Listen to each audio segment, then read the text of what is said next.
আসসালামু আলাইকুম আরাফুরা ভাইয়া রান্নারা ব্যাকে কে না আছে নাই তো নগর নোয়াখালী রেগে বোনে আলহামদুলিল্লাহ ভালো আছি তো চলে এলাম ফয়জানাজ ডেলি ব্লগের তাই নতুন ওকে ভিডিও লই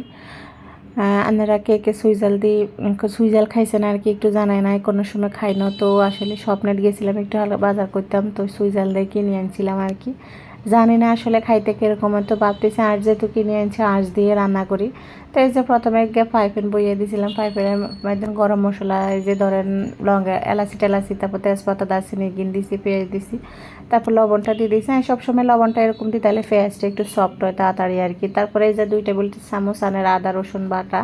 2 টেবিল চামচ করে দিছিলাম আর কি মুখে দিয়ে কথা ইয়ে না আর কি তো যাই হোক তারপরে এই জায়গার মধ্যে আনের 1 চামচ আনের হলুদ তারপরে জিরা ধনিয়া একসাথে থাকে আর কি তো ওইটা দিলাম তারপর মরিচ দিলাম মরিচ একটু বেশি করিয়ে দিলাম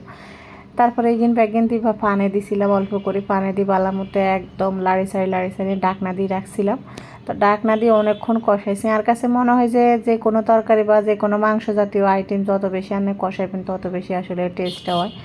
তো এই আর কি তানেরা তো আসলে অনেকে রান্না করতেন হারেন তো আমি কীরকম করে রান্না করে এটাই আসলে দেখানো ইচ্ছে আর বেশি কিছু না তো চলেন এই যে হাঁসটা ধুইছিলাম আরও একবার দুমো আর কি তো রান্নাঘর লগে দেখায় বেশি বড় নয় মোটামুটি ছোটো ছোটো করে পিস করছি আর এটা কে কে খাইতে পছন্দ করেন ভাই একটু কমেন্ট করে জানাই না জামাই তো এটা সেই পাগল বুঝিনি এটা রান্না করলে আগে এটা খুঁজে খাইব যাই হোক তো এই যে মশলা কিন বালা করে কষানি হয়ে গেছে কষানি হয়ে জানার পরে দিয়ে আমের আয় কী করছিলাম যে আঁশ কিন দিয়ে দিয়েছিলাম বুঝলি মাশাল্লাহ করে দেখছেন সমলক্ষ একটা কালার আছে ঠিক না তো আপনার কাছে কীরকম লাগে অবশ্যই জানাই যদি ভিডিওটা ভাল লাগে তাহলে লাইক করবেন কমেন্টস করবেন শেয়ার করবেন আর পাশে থাকবেন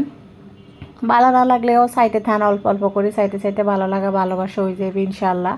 তো এই যে আমি রসুন 3 গাড়ে সিলি লইছি বড় রসুন আর কি একটু সিলি হ্যাঁজা হালাই লইছিলাম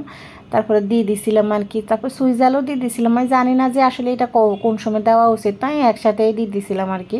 অল্প একটু কষানোর পরে দিয়ে দিছিলাম তো মাশাল্লাহ করেই ছান কি সুন্দর একটা কালার আছে রান্না করতে কালারটা কীরকম লাগে আসলেই অনেক মজা হয়েছে